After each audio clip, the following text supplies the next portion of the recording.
बुद्ध पूर्णिमा ये बौद्ध धर्म का सबसे पवित्र दिन है, जब बुद्ध के जन्म, ज्ञान प्राप्ति और परिनिर्वाण को याद किया जाता है। मगर हिंदुस्तान अब बदल चुका है। अब यहाँ दूसरे धर्मों का सम्मान नहीं होता, अब यहाँ कब्जा होता है, अतिक्रमण होता है, क्योंकि सत्ता हिंदुत्व की है। और यही हुआ बुद्ध पूर्णिमा को बोध गया में। सोशल मीडिया खंगालिए तो आपको दिखेगा कि कैसे महाबोधि मंदिर के सबसे पवित्र हिस्से में, उस गर्भगृह में जहाँ बुद्ध ने ज्ञान प्राप्त किया था, हिंदू रीति रिवाजों के साथ पूजा की गई, जबकि बुद्ध आजीवन हिंदू धर्म के आडंबरों के खिलाफ रहे और उनके ही घर में घुसकर मोदी सत्ता के चिंटुओं ने अगरबत्ती दिखा डाली है।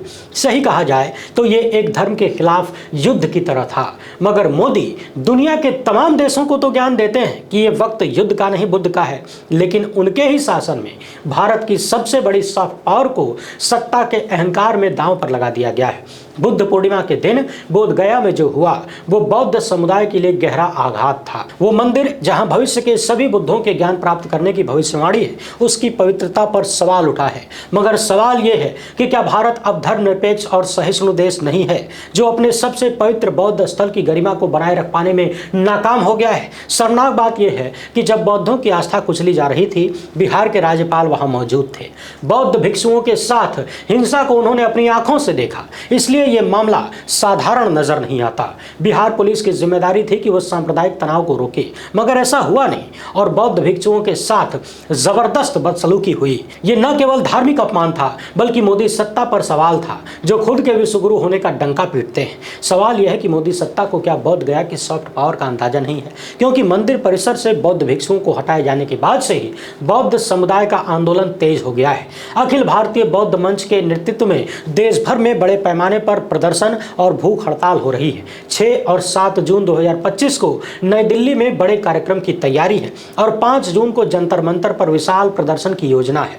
बौद्ध समुदाय की मांग साफ है कि 1949 के बोध गया मंदिर कानून को रद्द किया जाए और महाबोधि मंदिर का प्रबंधन पूरी तरह से बौद्धों को सौंप दिया जाए। और इस जंग की कमान 80 साल के भंगते सुरई ससाई के हाथों में है, जो दशकों से महाबोधि मंदिर को बौद्धों के कंट्रोल में लाने की लड़ाई लड़ रहे हैं। फरवरी 2025 में जब बौद्ध भिक्षुओं को मंदिर से जबरन हटाया गया, तो ससाई ने फिर से आंदोलन की कमान संभाली। दलील यह है कि संविधान के अनुच्छेद 25 और 26 के तहत बौद्धों को धार्मिक स्वतंत्रता और अपने धार्मिक मामलों के प्रबंधन का अधिकार है। उनका दावा है कि बुद्ध ने वैदिक रीति रिवाजों और ब्राह्मणवादी वर्चस्व का हमेशा विरोध किया था, इसलिए मंदिर में गैर बौद्ध रीति रिवाजों के लिए कोई जगह नहीं है। और बुद्ध पूर्णिमा के दिन जो हुआ वो बौद्धों के संवैधानिक अधिकारों का उल्लंघन नजर आता है। दरअसल 1949 के कानून के तहत मंदिर का प्रबंधन एक समिति के पास है, जिसमें 4 बौद्ध और 4 हिंदू महंत हैं और गया का जिला मजिस्ट्रेट इसका अध्यक्ष होता है। अगर जिला मजिस्ट्रेट गैर हिंदू हो तो सरकार एक हिंदू को अध्यक्ष नियुक्त करती है और ये व्यवस्था बौद्धों को मंजूर नहीं है, क्योंकि ये हिंदुओं को कंट्रोल करने दिया जाता है। अब तक आपको समझ आ गया होगा कि बौद्ध गया मंदिर का विवाद कोई मामूली विवाद नहीं है। ये बहुसंख्यक बनाम अल्पसंख्यक का मामला है, ये बौद्ध बनाम ब्राह्मण का मामला है, ये पंडित बनाम भिक्षुक का मामला है। ये हिंदुत्ववादी सत्ता के सब कुछ कब्जा कर लेने के एजेंडे के खिलाफ बौद्धों के ऐतिहासिक संघर्ष का मुद्दा है। और महाबोधि मंदिर का इतिहास 2600 साल पुराना है। 3री शताब्दी ईसा पूर्व में महान सम्राट अशोक ने बोध गया में एक साधारण मंदिर बनवाया था, जिसके अवशेष आज भी वज्रासन के रूप में मौजूद है। गुप्त काल यानी 6ठी शताब्दी में मंदिर का मौजूदा ढांचा तैयार हुआ। 8वीं से 12वीं शताब्दी के दौरान यानी पाल वंश के शासन तक ये बौद्ध धर्म का केंद्र रहा, लेकिन 11वीं से 12वीं शताब्दी में बौद्ध धर्म के पतन के साथ ये मंदिर उपेक्षित हो गया। 13वीं से 18वीं शताब्दी तक इसकी याद किसी को नहीं रही। फिर आया 19वीं शताब्दी का दौर। पुरातत्व सर्वेक्षण के संस्थापक अलेक्जेंडर कनिंघम ने महाबोधि मंदिर को फिर से ढूंढा। तब मंदिर एक शैव मठ के नियंत्रण में था, जिसकी स्थापना 1590 के आसपास शैव साधु घमंडी गिरी ने किया था। उनके वंशज आज भी मंदिर को हिंदू स्थल मानते हैं और दावा करते हैं कि भगवान बुद्ध विष्णु के 9वें अवतार हैं, लेकिन अंबेडकर को मानने वाले नवयान बौद्ध इस दावे को खारिज करते हैं और इसे ब्राह्मणवादी वर्चस्व की साजिश करार देते हैं। याद रखिए कि 1956 में अंबेडकर ने नागपुर में लाखों अनुयायियों के साथ बौद्ध धर्म स्वीकार किया था। भारतीय राजनीति में ये एक ऐतिहासिक क्षण था जब उन्होंने 22 प्रतिज्ञाएं ली, जिनमें से एक प्रतिज्ञा ये भी थी कि भगवान विष्णु बुद्ध के अवतार नहीं हैं। कनिंघम की खोज के बाद 1886 से 1953 के बीच बोध गया को लेकर जबरदस्त विवाद था। हिंदुओं और बौद्धों के बीच तलवारें खिंच गई थीं और इसकी शुरुआत 1886 में एडविन अर्नोल्ड के दौरे से हुई, जब उन्होंने लिखा कि कैसे बौद्ध धर्म का मक्का, बौद्धों का यरूशलेम एक शैव महंत द्वारा अपवित्र किया जा रहा है, क्योंकि तब मठ ही महाबोधि मंदिर का नियंत्रण करता था। अर्नोल्ड के एक आर्टिकल ने भूचाल ला दिया और इस भूचाल ने एक ऐतिहासिक आंदोलन को जन्म दिया, जिसकी कमान संभाली श्रीलंका के भिक्षु धम्मपाल ने। दरअसल 19वीं सदी के अंत में श्रीलंका के बौद्ध भिक्षु अनागरिका धम्मपाल बोध गया पहुंचे। उन्होंने देखा कि बौद्धों का सबसे पवित्र स्थल महाबोधि मंदिर एक हिंदू महंत के नियंत्रण में है। धम्मपाल का खून खौल उठा। उन्होंने फैसला किया कि यह मंदिर बौद्धों को वापस मिलना चाहिए और आजमगढ़ के धर्मशास्त्र ज्ञाता महापंडित राहुल सांकृत्यायन ने धर्मपाल की आवाज का समर्थन किया। राहुल सांकृत्यायन कांग्रेस पार्टी के सदस्य थे और औपचारिक तौर पर उन्होंने महाबोधि महाविहार की मुक्ति की मांग रखी, मगर जब मांग को नजरअंदाज किया गया तो उन्होंने कांग्रेस के सचिव पद से इस्तीफा दे दिया। मामला महात्मा गांधी तक पहुंचा तो उन्होंने आश्वासन दिया कि भारत की आजादी के बाद महाबोधि महाविहार बौद्धों को सौंप दिया जाएगा। लेकिन आजादी के बाद भी गांधी का वादा पूरा नहीं हो पाया, क्योंकि महात्मा गांधी की जनवरी 1948 में ही हत्या कर दी गई और बाद में जो समझौता हुआ वो विवाद की जड़ बन गया। धर्मपाल अपने संघर्ष में लगे रहे और 1893 में अमेरिका के शिकागो में बौद्ध धर्म पर जबरदस्त भाषण दिया। भारत में समर्थन की कमी के चलते उन्होंने जापान, चीन, Korea, England, Germany, Thailand, Burma, America सहित तमाम देशों की यात्रा की। उन्होंने इंग्लैंड में द लाइट ऑफ एशिया के लेखक सर एडविन अर्नोल्ड से मुलाकात की, जिन्होंने बोध गया को बौद्धों का मक्का करार दिया था और लाइट ऑफ एशिया लिखकर दुनिया के सामने बुद्ध के दर्शन को एक नई भाषा में पुनर्जागृत कर दिया था। 1895 में धर्मपाल ने महाबोधि मंदिर में एक प्राचीन जापानी बुद्ध प्रतिमा स्थापित की, लेकिन महंत के लोगों ने उसे उठाकर बाहर फेंक दिया। धर्मपाल ने अदालत का दरवाजा खटखटाया, मगर केस हार गए। लेकिन उनका संघर्ष रुका नहीं। उन्होंने हार नहीं मानी, बल्कि महाबोधि सोसाइटी बनाई और बौद्ध तीर्थस्थलों की रक्षा के लिए आंदोलन शुरू हुआ। उनकी मृत्यु के बाद 1949 में बोध गया मंदिर अधिनियम पारित हुआ। देश के पहले राष्ट्रपति डॉक्टर राजेंद्र प्रसाद, देश के पहले प्रधानमंत्री पंडित जवाहरलाल नेहरू और बिहार के मुख्यमंत्री श्री कृष्ण सिन्हा ने एक समझौता कराया। तय हुआ कि मंदिर का प्रबंधन 50% हिंदू और 50% बौद्धों के हाथ में रहेगा। इंडियन एक्सप्रेस से कांग्रेस नेता जयराम रमेश ने कहा कि बोध गया पर बहुत सारे लोग लिख चुके हैं, लेकिन ये नहीं बताते कि इस विवाद की शुरुआत 1886 में एडविन अर्नोल्ड की यात्रा से हुई। 225 साल बाद एक बार फिर से बोध गया का माहौल गर्म है, बौद्ध आंदोलित हैं और तभी याद आ जाता है अयोध्या का राम जन्मभूमि बाबरी मस्जिद विवाद, जिसने हिंदुस्तान की सियासत को बदल दिया, बल्कि भविष्य को बदल दिया। दावा था कि अयोध्या में बाबरी मस्जिद का निर्माण 16वीं शताब्दी में बाबर ने प्राचीन राम मंदिर को तोड़कर करवाया था। विश्व हिंदू परिषद और आरएसएस का दावा था कि विवादित स्थल भगवान राम का जन्म स्थान है और उसे हिंदुओं को सौंपा जाना चाहिए। मगर विवाद की शुरुआत 1949 में मस्जिद के गर्भगृह में राम लला की मूर्ति रखे जाने के बाद हुई। 80 के दशक में विश्व हिंदू परिषद ने राम मंदिर निर्माण के लिए आंदोलन शुरू किया और नतीजा ये हुआ कि 6 दिसंबर 1992 को बाबरी मस्जिद ध्वस्त कर दी गई। फिर दशकों तक अयोध्या विवाद को सुलझाने की कानूनी और राजनीतिक कोशिशें हुई और 2010 में इलाहाबाद हाईकोर्ट ने विवादित स्थल को 3 हिस्सों में बांटने का फैसला दिया था। एक हिस्सा रामलला को, एक हिस्सा निर्मोही अखाड़ा को और एक हिस्सा सुन्नी वक्फ बोर्ड को। लेकिन यह फैसला किसी को भी स्वीकार नहीं था और 2019 में सुप्रीम कोर्ट ने विवादित 2 एकड़ से ज्यादा जमीन राम मंदिर निर्माण के लिए हिंदुओं को सौंप दी और मुस्लिम पक्ष को अयोध्या में ही 5 एकड़ वैकल्पिक जमीन दी।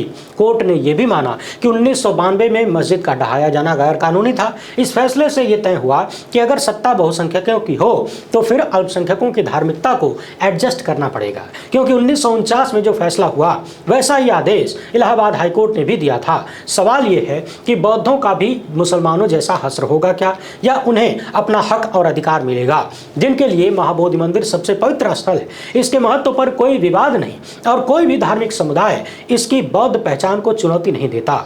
बौद्धों की मांग है कि मंदिर का प्रबंधन पूरी तरह से उनके हाथ में हो, क्योंकि मौजूदा व्यवस्था में हिंदुओं का कंट्रोल है। लेकिन एक सच्चाई ये भी है कि 1949 का बोध गया कानून और 1991 का प्लेसेस ऑफ वर्शिप एक्ट बौद्धों की मांग को मुश्किल बनाते हैं। एक सच ये भी है कि बीते 11 सालों में मोदी सत्ता ने बौद्ध धर्म को सॉफ्ट पावर के तौर पर इस्तेमाल किया है। साल 2023 के G20 शिखर सम्मेलन में बौद्ध धर्म को प्रमुखता दी गई। भारत ने वियतनाम में बुद्ध के अवशेषों को प्रदर्शित करने के लिए अंतरराष्ट्रीय बौद्ध परिसंघ के साथ सहयोग किया, जहां 18 लाख से अधिक लोगों ने दर्शन किए और कई लोग भावुक होकर रो पड़े, क्योंकि बुद्ध ने कहा था कि उनके अवशेषों का दर्शन करना उनकी जीवित उपस्थिति के समान है। और पिपरावा के बुद्ध अवशेषों की नीलामी को रोककर भारत ने अपनी धार्मिक और सांस्कृतिक जिम्मेदारी दिखाई। ये बात 1898 की है, जब उत्तर प्रदेश की पिपरावा स्तूप से बुद्ध के अवशेष मिले। इनमें से कुछ अवशेष ब्रिटिश पुरातत्वविद विलियम क्लैक्सटन पेपे को रखने की अनुमति थी, मगर साल 2025 में जब इन अवशेषों को नीलामी के लिए रखा गया तो भारत सरकार ने तुरंत हस्तक्षेप किया। सरकार ने तर्क दिया कि ये अवशेष 50 करोड़ बौद्धों की आस्था का हिस्सा है और इन्हें बाजार में बेचा नहीं जा सकता।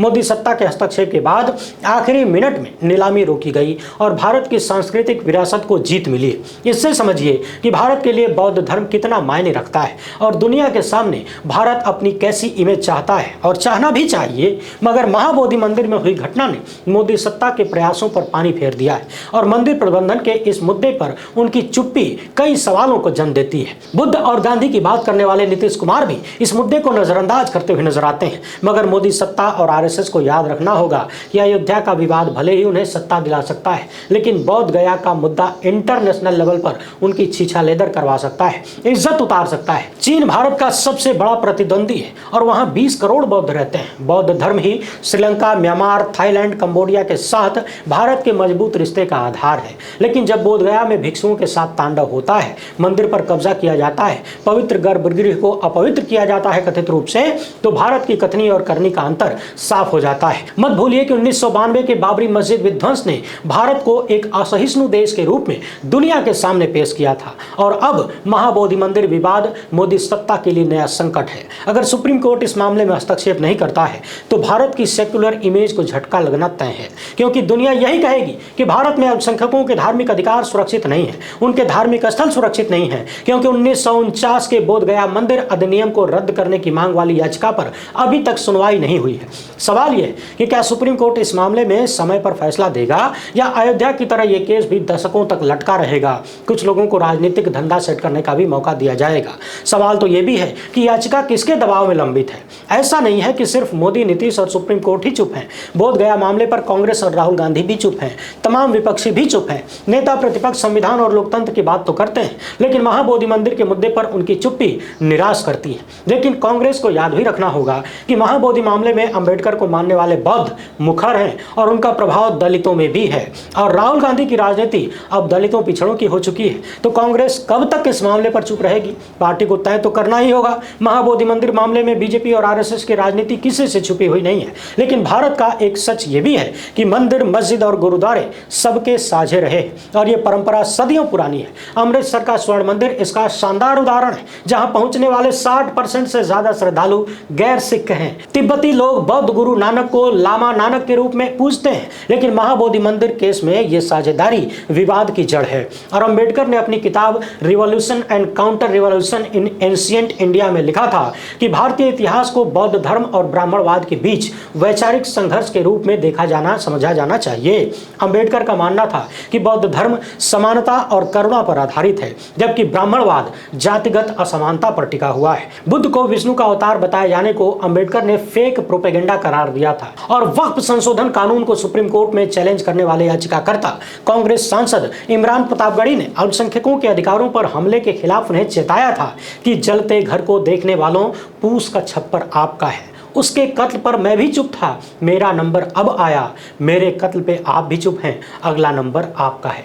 महाबोधि मंदिर पर अधिकार का संघर्ष केवल बौद्ध समुदाय की लड़ाई नहीं, ये हर उस भारतीय की लड़ाई नजर आती है जो संविधान और लोकतंत्र में विश्वास करता है, क्योंकि महाबोधि मंदिर की मुक्ति केवल बौद्धों की जीत नहीं होगी, बल्कि भारतीयता की जीत होगी, उसके सेकुलर चरित्र की जीत होगी। फिलहाल इतना ही। वीडियो पसंद आई हो तो ज़्यादा से ज़्यादा लोगों तक पहुँचाएं। पहली बार है तो चैनल को सब्सक्राइब कर लीजिए। हमसे जुड़ने के लिए बहुत बहुत धन्यवाद। जय हिंद।